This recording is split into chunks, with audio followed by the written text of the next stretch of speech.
الفلاح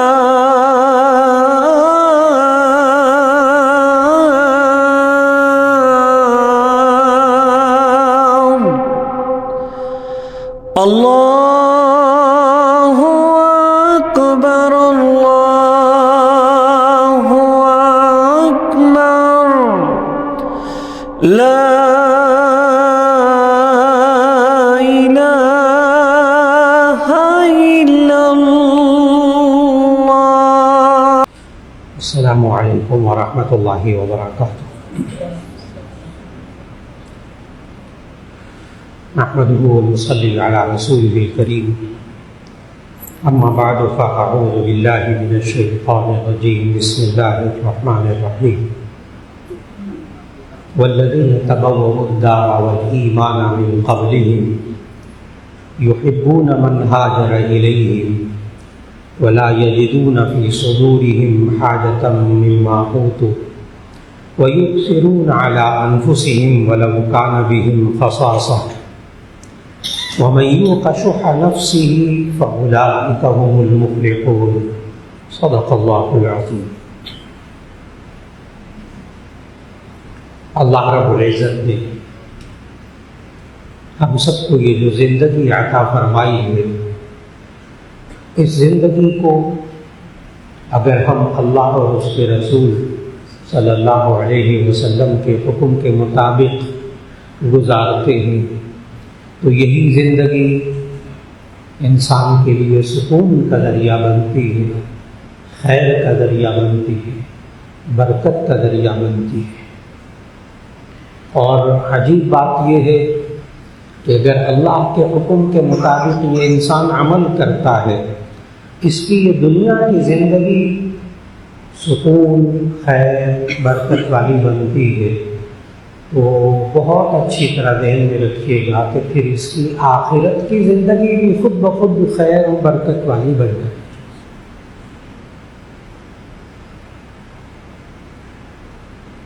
اور اگر انسان اللہ کے حکم کے خلاف زندگی گزارے، یہ والی دنیا میں یہ بھی بے سکون اور آخرت میں بھی بے سکونی والی زندگی، آخرت میں بھی خیر والی زندگی نہیں ہو سکتی، اس لیے کہ اس میں یہ والی زندگی اللہ کے حکم کے مطابق نہیں گزارتی۔ بعض لوگ کہتے ہیں، بار بار آپ نے سنا، آیتوں میں بھی سنا، احادیث میں بھی سنا، کہ انسان کو اس زندگی میں آخرت کی فکر کرنی چاہیے۔ بار بار آپ نے سنا اس دنیا کی زندگی میں آخرت کی فکر کرنی چاہیے، تو انسان بسا اوقات یہ باتیں سن کر ذہن میں یہ لاتا ہے کہ اس دنیا میں ہم سکون سے نہیں رہ سکتے، مولانا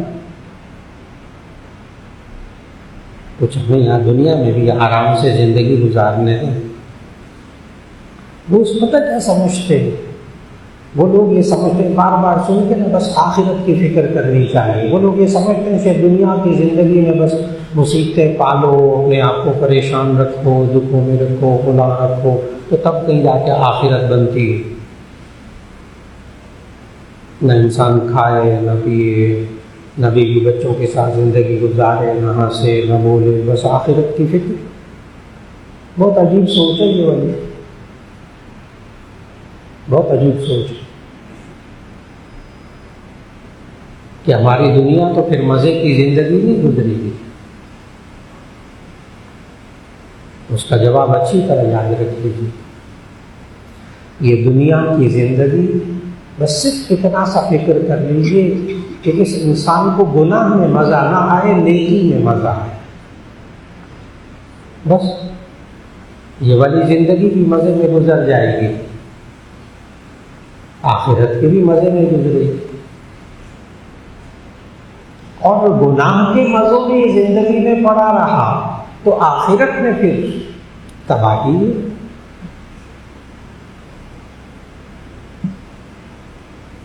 آج یہ انسان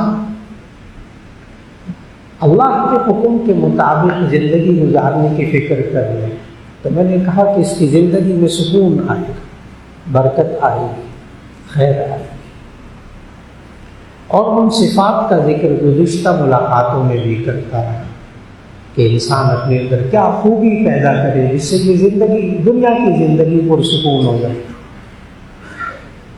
یہ دنیا کی زندگی خیر والی ہو جائے، یہ زندگی دنیا کی برکت والی ہو جائے،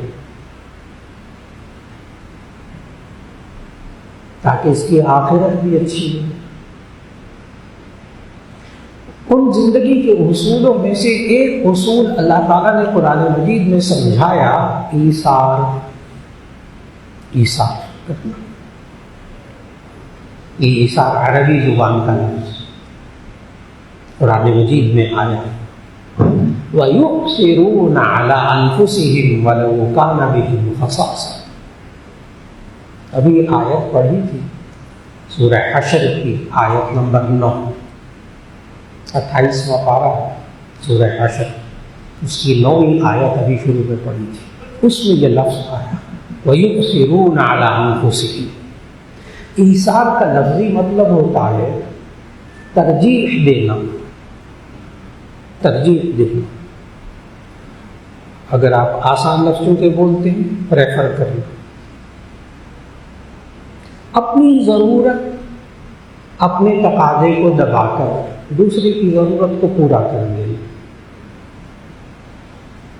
اس کو ایثار کہتے ہیں۔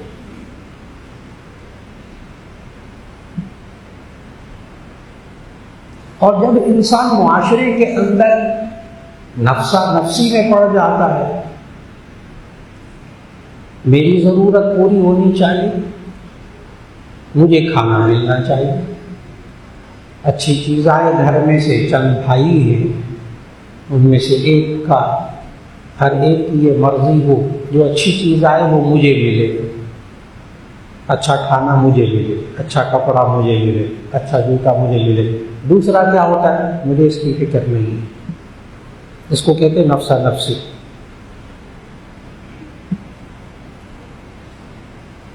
یہ آپ کو سڑکوں پہ بھی نظر آتا ہے،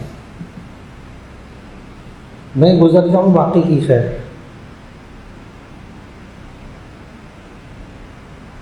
میرا کام ہو جائے باقی کی خیر۔ اپنی ذات کو اپنی ذات کے لیے کرنا، اپنی ذات کو کھلانا، اپنے آپ کو کپڑے اچھے کرنا بری بات نہیں ہے، لیکن اللہ رب العزت نے یہ خوبی معاشرے میں انسانوں کو اپنانے کو کہا، اور نبی کریم صلی اللہ علیہ وسلم نے صحابہ کرام رضوان اللہ علیہ اجمعین کا مزاج بنایا، یہ مزاج بنایا، اجتماعی طور پر بھی، انفرادی طور پر بھی، اور صحابہ نے پھر اپنے گھر والوں یعنی اپنی بیویوں، عورتوں کا بھی یہی بنایا۔ آپ کے یہاں بھی ہے ماشاءاللہ، ہر گھر میں، ہر گھر میں ایثار، ماں بچے کے لیے اپنی نیند قربان کرتی ہے، چھوٹے بچے نیند قربان کرتی ہے، اپنا آرام قربان کرتی ہے، اپنی ضروریات قربان کر دیتی ہے، اپنی ذات بھول جاتی ہے۔ ماں کتنے نخروں والی ہوتی ہے جب وہ شادی سے پہلے کی زندگی، کیا صاف ستھرے کپڑے، اور جناب کیا ضروریات، اور کیا اپنے آپ کو اچھا بنانا، اور کیا فلاں، اور کیا کھانا، اور نخرے کھانوں میں شادی سے پہلے ہماری بچیاں، اور جب شادی ہوتی ہے، اولاد ہوتی ہے، تو اس ماں اور بچے کی کیفیت دیکھنے والی ہوتی ہے۔ کمال کا ایثار ماں کے اندر، میں نے کہا نا، اپنی نیند قربان، اپنا آرام قربان، اپنا کھانا پینا بھول جاتا، وہ یاد کرانا پڑتا ہے کچھ کھا لو، اپنے بچے کی فکر، اور یہ باپ بھی، جو بھی باپ ہو، ہر باپ ایثار کرتا ہے،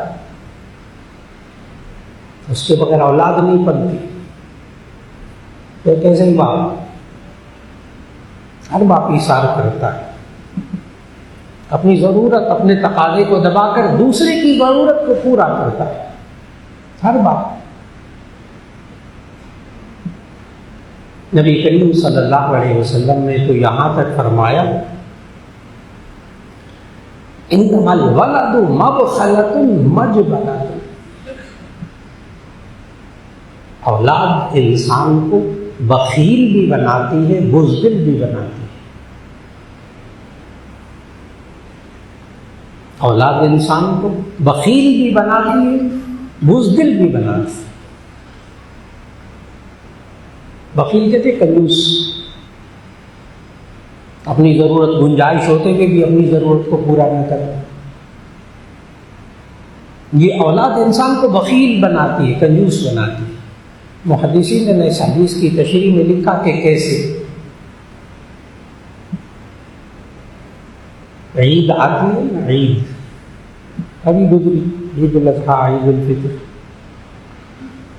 باپ پتہ کیا کہتا ہے؟ بیوی کہتی ہے آپ اپنے بھی کپڑے بنا لیں. کہتے نہیں، بچوں کے نئے کپڑے، نئے جوتے، میری خیر ہو، گنجائش ہوتی ہے، میری خیر ہو، ابھی ہیں میرے پاس کپڑے، جوتے بھی ہیں بچوں کے پہ. بخیل کنجوس، اپنے آپ پر خرچ نہ کرنا، بچوں پہ خرچ کرنا. باپ ہمارے گھر میں معاشرے کے گھر. اور بزدل کیسے بناتی ہے؟ یہ اولاد انسان کو بزدل بناتی. بزدلی جو ہے نا، یہ غصے کی ضد.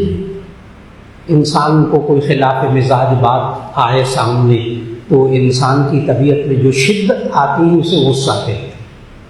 خلاف مزاج کوئی بات سامنے آئے تو طبیعت میں جو شدت آتی ہے اس کو غصہ کہتے ہیں. اور اگر خلاف مزاج بات سامنے ہو اور انسان اس پر اف نہ کرے، بالکل غصہ نہ آئے، دور دور تک، اس کو بزدلی کہتے ہیں.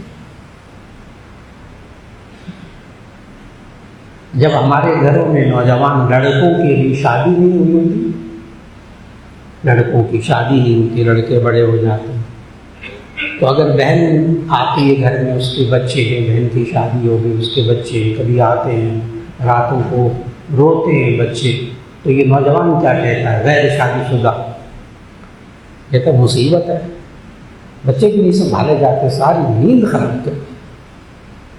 یہ نوجوان جس کی بھی شادی نہیں ہے، ابھی بچے نہیں ہیں، کہتا ہے مصیبت ہے، بچوں کو نہیں سنبھالتے، غصہ آتا ہے.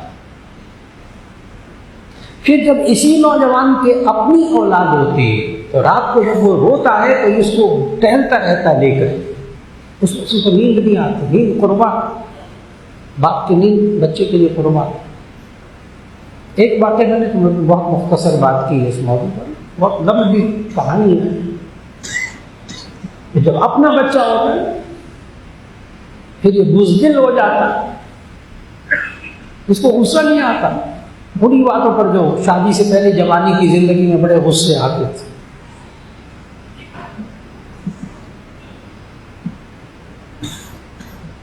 یہ انسان کو اولاد بخیل بھی بناتی ہے، بزدل بھی بناتی ہے، اس وجہ سے کہ ماں باپ کے اندر ایثار آتا ہے، قربانی آتی ہے. وہ اپنی ضرورت کو قربان کر دیتے، اپنی نیند کو قربان کر دیتے، دوسرے کی ضرورت کو پورا کر دیتے.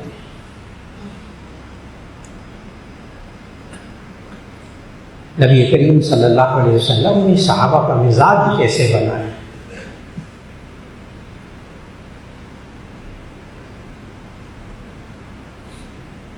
کہ حضرت ابو طلحہ رضی اللہ تعالیٰ نبی صلی اللہ علیہ وسلم تشریف فرما تھے، صحابہ بیٹھے ہوئے تھے، شام کا وقت تھا،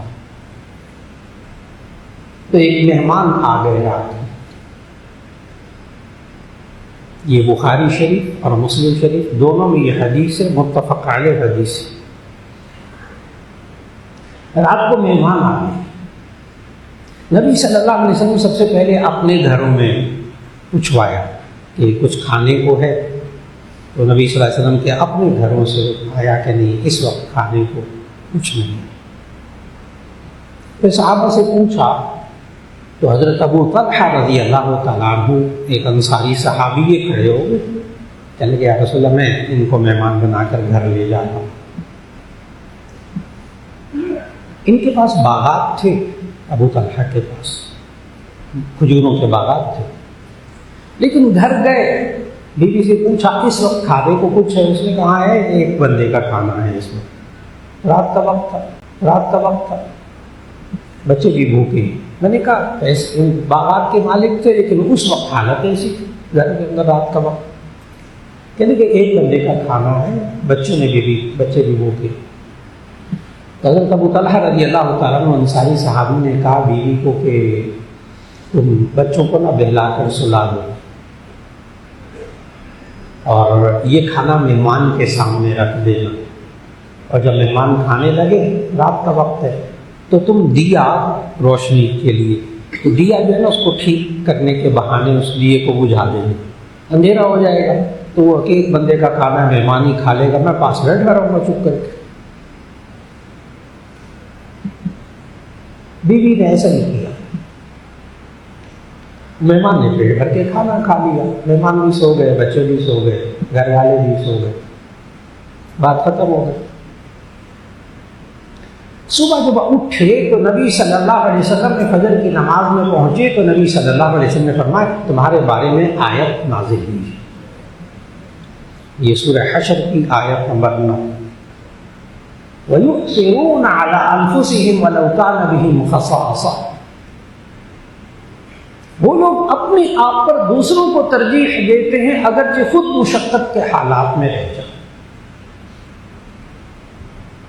یہاں آپ نے انصاری صحابی حضرت ابو طلحہ رضی اللہ تعالیٰ عنہ کے بارے میں تو سمجھا، لیکن آپ ایک اور باریک بات کی طرف ذہن لے جائیے کہ وہ جو گھر میں خاتون تھی نا ان کی بیوی، اس کا بھی ذہن ایثار والا بنا ہوا تھا، اس کا ذہن بھی ایثار والا بنا ہوا تھا. ورنہ شوہر گھر میں مہمان لے کر جائے رات کو، ایک بندے کا کھانا ہو، بچے بھوکے ہوں، عورت کو کہا جائے بس ٹھیک ہے بچوں کو بلا کے سلا دو، مہمان جو ہے نا اس کو کھانا کھلانا، بیوی تو تماشا لگا دے گی، تم بچوں کے حقوق پورے نہیں کرتے، ہمارے بچے بھوکے سو جائے تمہارے مہمانوں کو کھانا مل جائے، ہاں، اور میں بھی بھوکی سو جاؤں تمہارے مہمانوں کو پیٹ بھر کے کھانا مل جائے. نہیں، اس نے کچھ نہیں کہا. معلوم ہے بیوی کا بھی ذہن بنا ہوا. یہ آج بڑی مشکل پیش آتی ہے جب مرد کا ذہن بنا ہوا ہو، بیوی کا ذہن نہ بنا ہوا ہو. اور اگر گھر میں بچوں کا بھی ذہن بنا ہو، بیوی کا بھی ذہن بنا ہو ایثار کا، اپنے آپ پر دوسرے کو ترجیح دینا. چھوٹی مثالیں گھروں کے اندر چند بھائی ہوتے، 2 3 4 کھانا کھانے لگتے، ہر بھائی کا بس اوقات یا ایک آدھ کا مزاج ہوتا ہے مجھے اچھی چیز ملتی بس، اور سالن آیا تو ڈونگے میں جو اچھی بوٹی وہ بھی مجھے مل جائے. مزاج. اور اگر اجتماعی طور پر مزاج دیکھنا ہو تو ولیمے کی دعوتوں میں چلے گئے، وہاں تماشا دیکھ لو، کتنے قابل لوگ، پڑھے لکھے لوگ، کھاتے پیتے لوگ، اچھی بوٹی مجھے مل جائے، میں پہلے کھانا لے لوں. دھکم پہ اگلے کے کپڑے پہ گر رہا ہے، کھانا گر رہا ہے، کیا ہو رہا ہے کیا نہیں ہو رہا، وہ کہانی ہے سب کے سامنے. وہاں نظر آ جاتا ہے ولیمے کی دعوتوں میں ایثار کیا چیز ہوتی ہے. کیا یہ تھوڑی دیر انتظار کر سکتے؟ پڑھا لکھا آدمی، قابل آدمی، لکھ پتی آدمی، کروڑ پتی آدمی.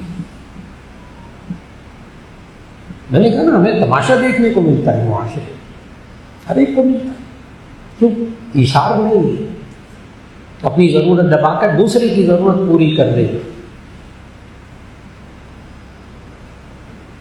گھر کے اندر بیٹھے ہو نا، گھر کا مزاج ہو، کوئی ایک بھائی ہے نا، اس کی چودراہٹ ہوتی ہے، ذرا وہ غالب ہوتا ہے باقی بھائیوں پر، تو جب ڈونگا آتا ہے نا سالن کا، تو اچھی بوٹی لیگ پیس وہ اپنی پلیٹ میں پہلے ڈال لیتا ہے، عادت۔ لیکن اگر اس کو ایثار پر لایا جائے، ذہن بنایا جائے، آہستہ آہستہ، ماں باپ خود بھی سامنے رکھیں بات کو، تو عادت اس کی بھائی کی یہی تھی کہ اچھی بوٹی خود ڈال لے۔ میں بہت معمولی حقیر مثالیں دے رہا ہوں۔ دسترخوان پر بیٹھ کر اس نے اچھی بوٹی ڈال دی، عادت ہے اس کی، ایک بھائی کی، زبان پہ کوئی نہیں کہتا، دسترخوان پر بیٹھ کر کوئی نہیں کہتا کیا ہے مصیبت ہے، اچھی بوٹیاں ساری ہر دو سب یہی کھا جاتا ہے، زبان سے تو کوئی نہیں کہتا، لیکن دل میں یہ باتیں آتی ہیں، اس کا کوئی انکار نہیں کر سکتا، اس کا کوئی انکار نہیں کر سکتا۔ عادت پڑی ہوئی تھی اس بھائی کو، لیکن تربیت ہوتی ہے تو ایک وقت ایسا آتا ہے کہ اس نے ڈونگا لیا، ڈونگا لے کے اچھی سی بوٹی چمچے میں نکالی اور نکال کر ساتھ بیٹھے ہوئے چھوٹے بھائی کی تھالی میں ڈال دی۔ اس وقت چھوٹا بھائی سوچ رہا تھا کہ آج پھر یہ اچھی بوٹی لے گیا، لیکن جب اس نے خود اپنے ہاتھ سے چمچے میں بوٹی نکال کر اس کی اچھی بوٹی اس کی بھائی کے پلیٹ میں ڈال دی، اس پر گھڑوں پانی پڑ گیا۔ میں اس بھائی کے بارے میں کیا سوچ رہا تھا، یہ کتنا اچھا ہے، یہ کتنا اچھا ہے۔ میں نے بہت حقیقی چھوٹی سی مثال دی، کہاں سے باتیں شروع ہوتی ہیں۔ اب ان دونوں نے دیکھیں، وہ اچھی بوٹی کھا لیتا، نفرت پیدا ہوتی، اس نے چھوٹے بھائی کو دے دی، محبت پیدا ہو گئی۔ نبی کریم صلی اللہ علیہ وسلم نے یہ والا مزاج، یہ جو میں نے مثال دی ہے نا اچھی بوٹی والی، یہ مثال نبی صلی اللہ علیہ وسلم نے یہ مزاج پورے تمام صحابہ کا بنا دیا۔ اس مثال کو حقیر نہ سمجھو، تاریخ کی حقیقت۔ مسلمانوں کے پاس جب نبی صلی اللہ علیہ وسلم ہجرت کر کے تشریف لائے تو نبی صلی اللہ علیہ وسلم اور صحابہ نے وہاں پر مدینے میں پہنچ کر جو ایک خاص عمل ہوا تھا، وہ آپ بہت اچھی طرح جانتے ہیں کہ اسے مواخات کہتے ہیں، بھائی چارہ، ایک دوسرے کا بھائی بھائی بنایا۔ ہر مہاجر کو دوسرے انصار صحابی، انصار ناصر کی جمع ہے، مددگار،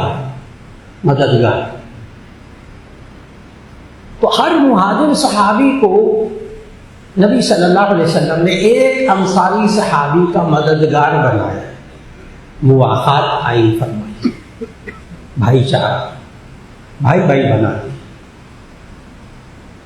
اس بھائی بھائی بنانے سے، اس قوت سے ظاہر ہے ان انصار صحابہ نے ایثار کیا، یعنی اپنی ضرورت، اپنے تقاضوں کو دبا کر دوسرے مہاجر صحابہ کے ساتھ تعاون کیا، یہاں تک تعاون کیا کہ اپنے کاروبار میں شریک کر لیا،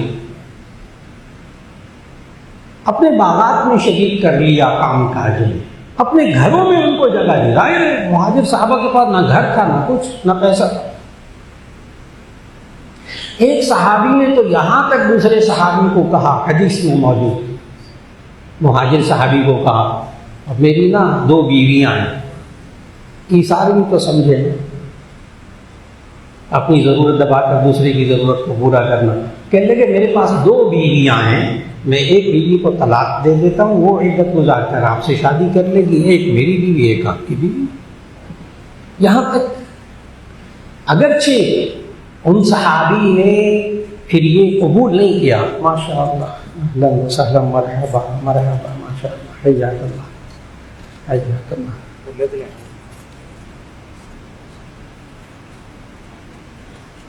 ماشاء اللہ، ماشاء اللہ، حیاک اللہ۔ اللہ تعالیٰ صحت عافیت سے سلامت رکھے، کامل صحت عطا فرمائے۔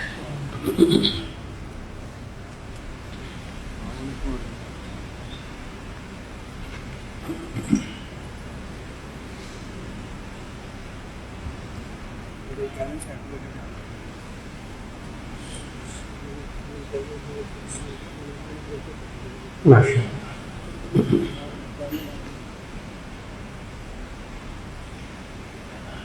تو عرض کر رہا تھا کہ نبی صلی اللہ علیہ وسلم تشریف لائے مکہ سے ہجرت کر کے مدینہ شریف، تو ایک ایک مہاجر صحابی کو ایک ایک انصار کا بھائی بنایا، گھروں میں شریک کیا، کاروباروں میں شریک کیا، باغات میں کام کاج میں شریک کیا، یہاں تک کہ ایک صحابی نے کہا کہ میرے پاس 2 بیویاں ہیں، میں ایک بیوی کو طلاق دے دیتا ہوں، وہ عدت گزار کر آپ سے شادی کر لیں گے، ایک بیوی میری ایک آپ۔ ان صحابی نے کہا نہیں، بس آپ اللہ کو مبارک فرمائیں، مجھے بازار کا راستہ دکھا دیں، میں خود جا کر کماتا ہوں، کما کر میں خود شادی کروں گا۔ ایسا ہی کیا انہوں نے۔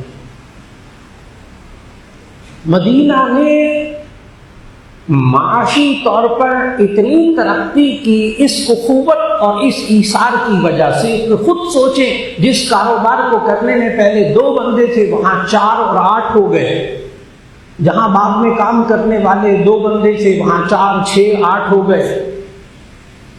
بھائی مدینہ نے معاشی ترقی کی اس ایثار کی وجہ سے، ان صحابہ نے ایثار کیا۔ اور پھر اس کے بعد مسلمانوں کے پاس جو سب سے زیادہ مال و دولت آیا ہے وہ آیا ہے غزوہ خیبر کے بعد اور بنو نذیر کے اموال، یہودی قبیلے بنو قریظہ، بنو نذیر، سب سے زیادہ مال مسلمانوں کے پاس مال غنیمت اس وقت آیا۔ تو نبی صلی اللہ علیہ وسلم نے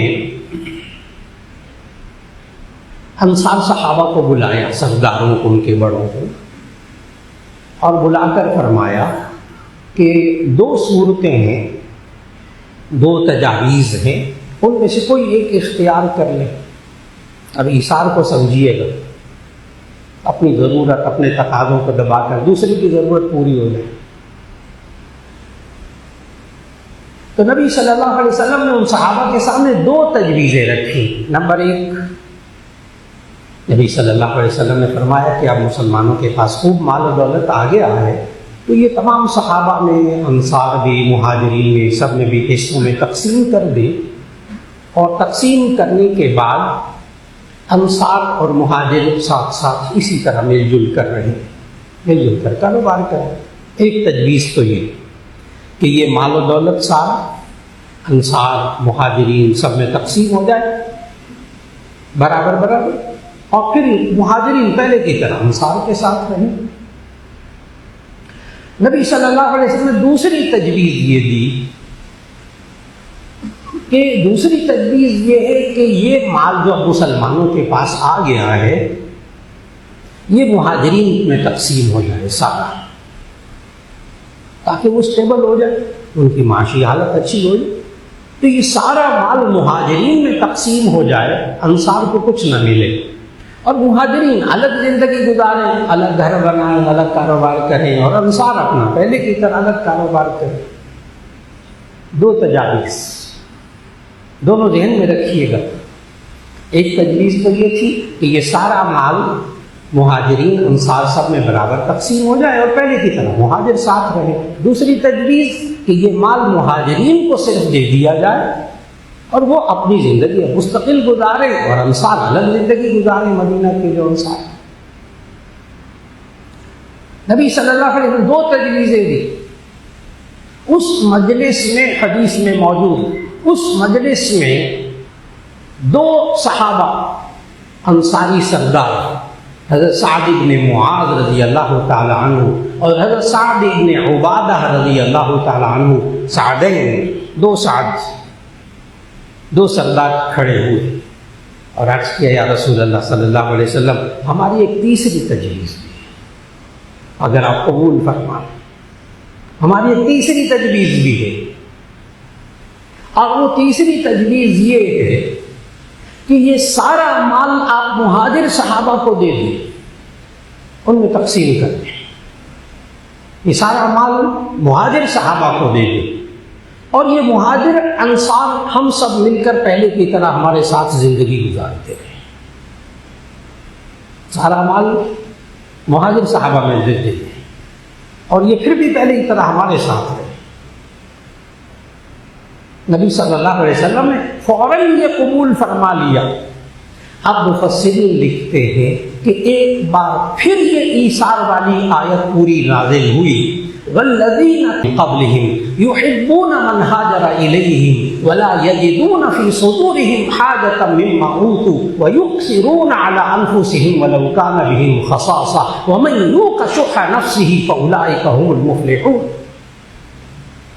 ترجمہ سنیں گے آپ کو حیرت ہوگی، آیت نازل ہوئی ہے پھر ان صحابہ کے بارے میں نے کہا نبی صلی اللہ علیہ وسلم نے ایثار، اپنے آپ پر دوسرے کی ضرورت کو ترجیح دینا، اپنی ضرورت کو قربان کر دینا، یہ تمام صحابہ کا مزاج بنایا تھا، پھر اس معاشرے میں سکون آیا تھا۔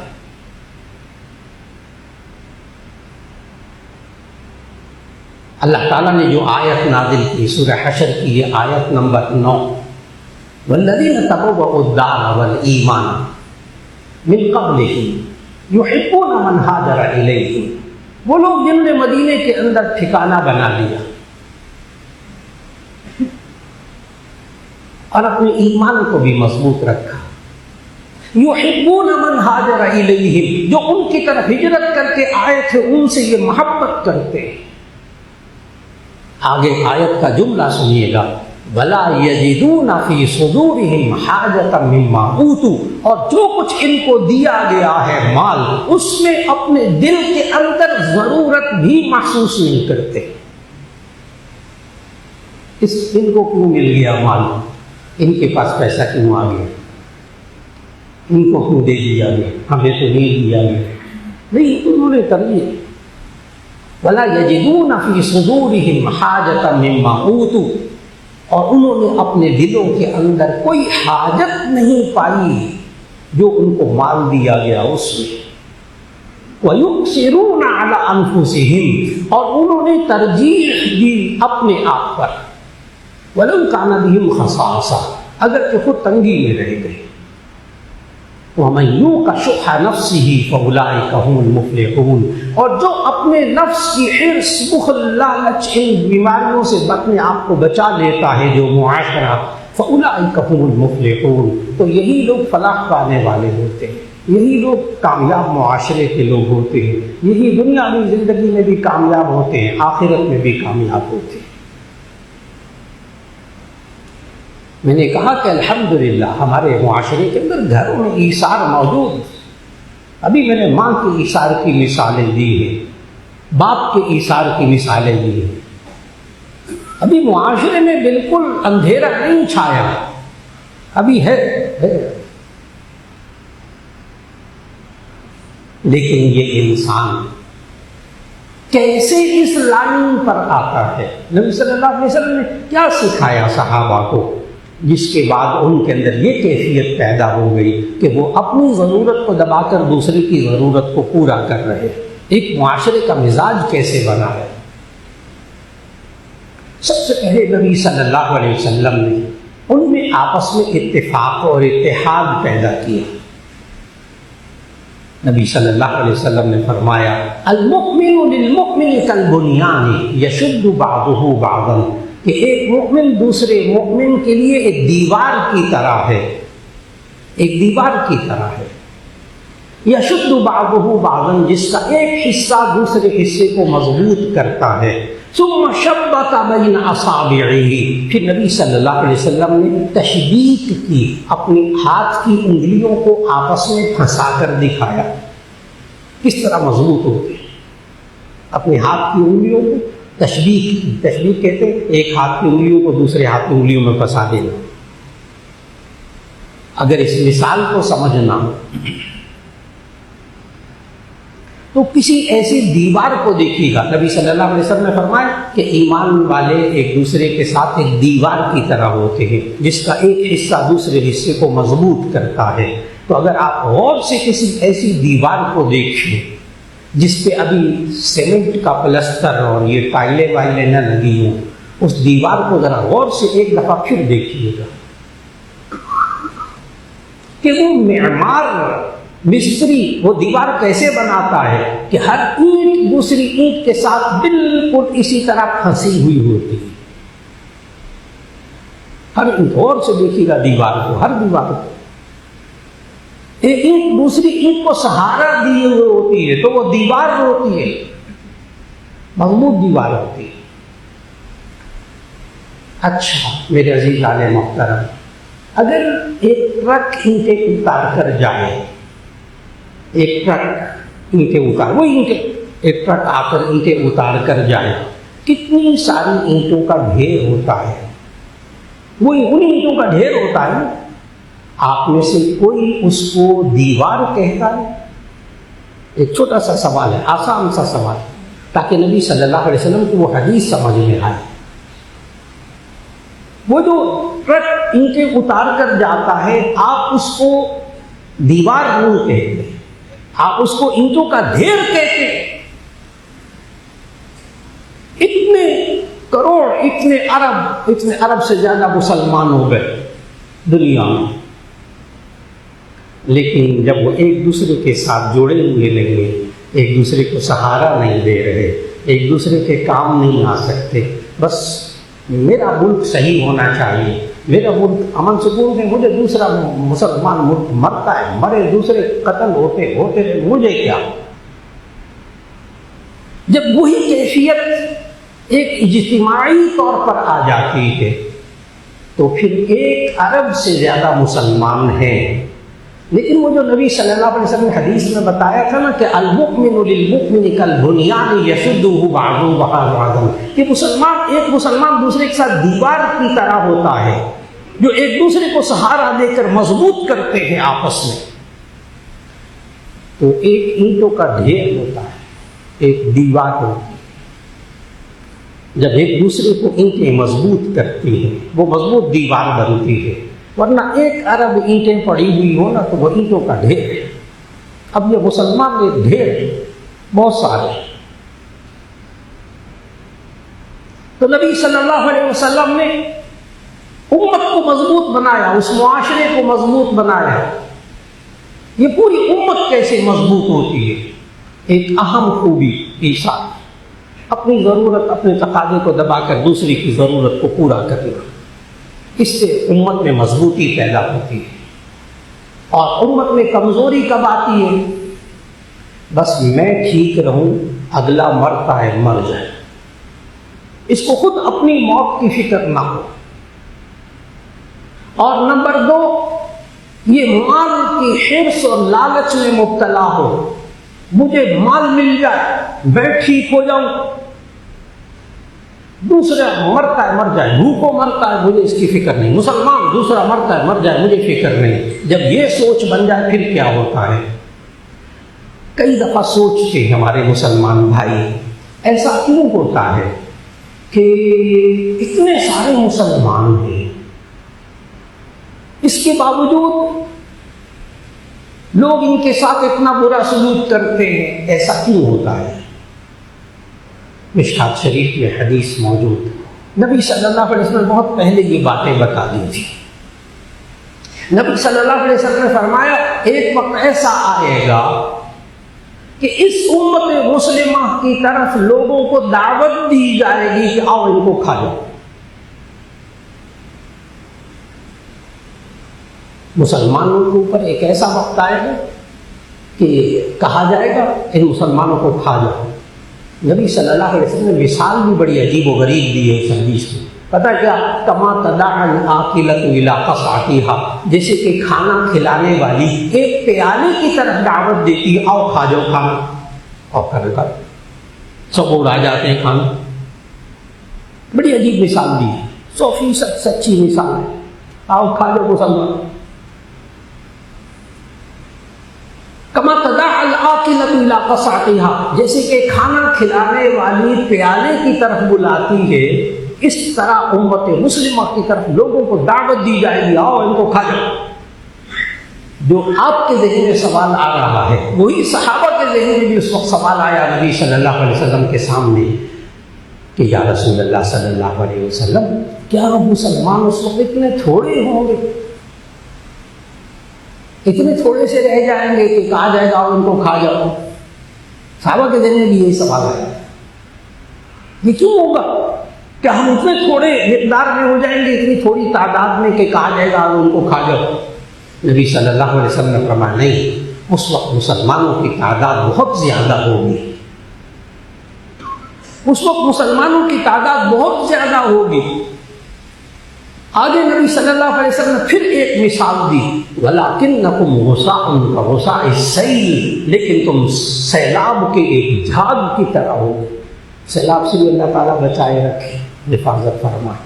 سیلاب جب آتا ہے اس کے اوپر ایک جھاگ ہوتی، پھوک، کوئی جان نہیں ہوتی اس میں۔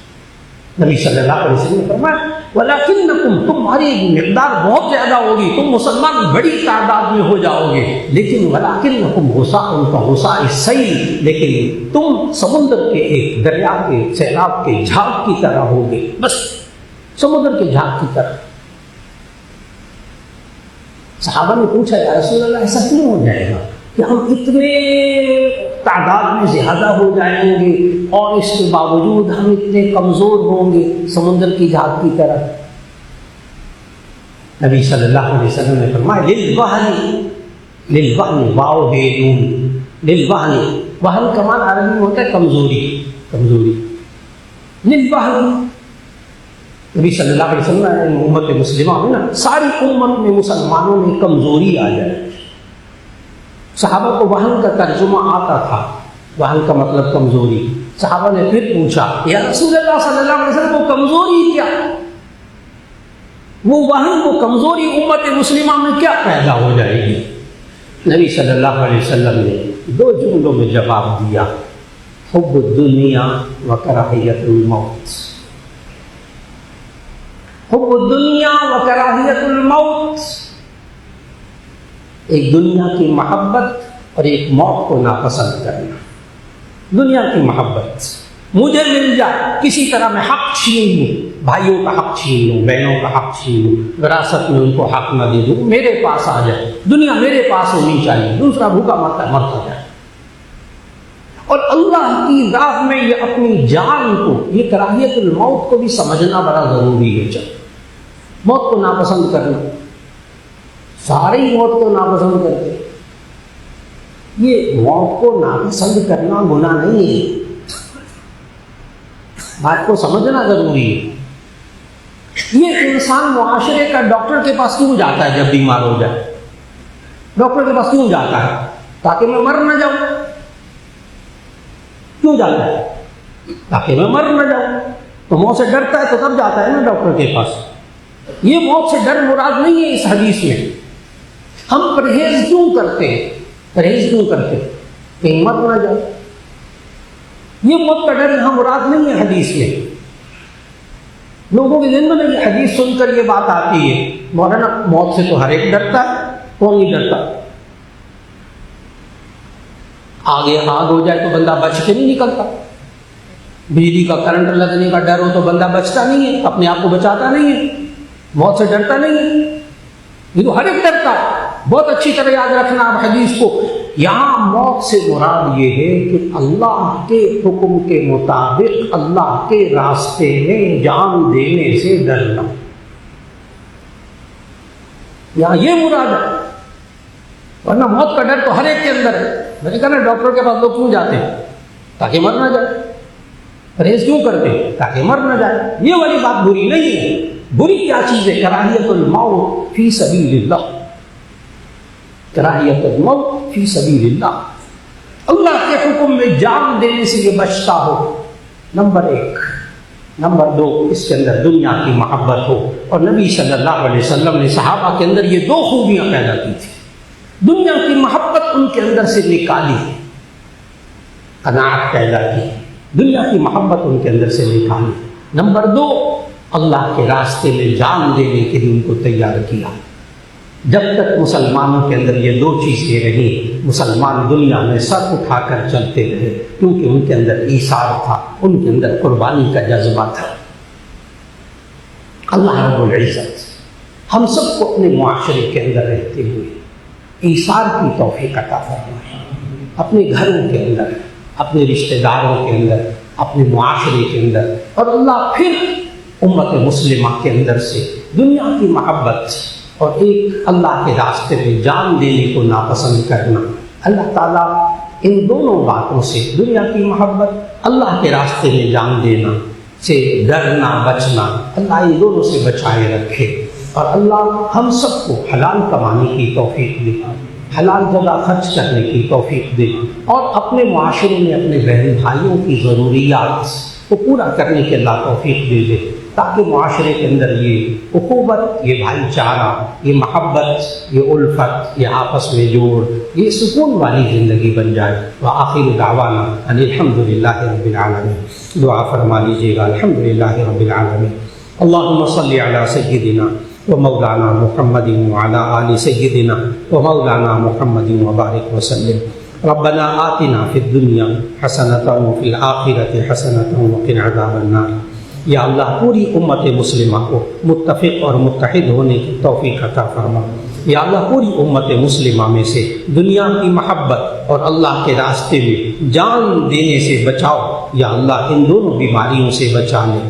یا اللہ ہم سب کو حلال کمانے کی توفیق عطا فرما، پھر اس سے اپنے بہن بھائیوں، اپنے ماں باپ، اپنے بچوں، اپنے گھر والوں، اور یا اللہ معاشرے کے دوسرے افراد پر یا اللہ ان کو ترجیح دینے کی توفیق عطا فرما دے۔ یا اللہ ہماری زندگیوں میں سکون عطا فرما دے، برکت عطا فرما دے، خیر عطا فرما دے۔ یا اللہ جو جو بیمار ہیں سب کو شفا عطا فرما، خصوصاً حضرت مولانا فضل الرحیم صاحب دامت برکاتہم، اللہ تعالیٰ ان کے سائے کو صحت و عافیت کے ساتھ ہمارے سروں پہ سلامت فرمائے۔ یا اللہ جتنے حاضرین موجود ہیں سب کے دلوں میں دعائیں ہیں، اے اللہ ایک ایک کی دعا کو قبول فرما۔ وصلی اللہ تعالی علی خیر خلقہ محمد وآلہ واصحابہ اجمعین برحمتک یا ارحم الراحمین۔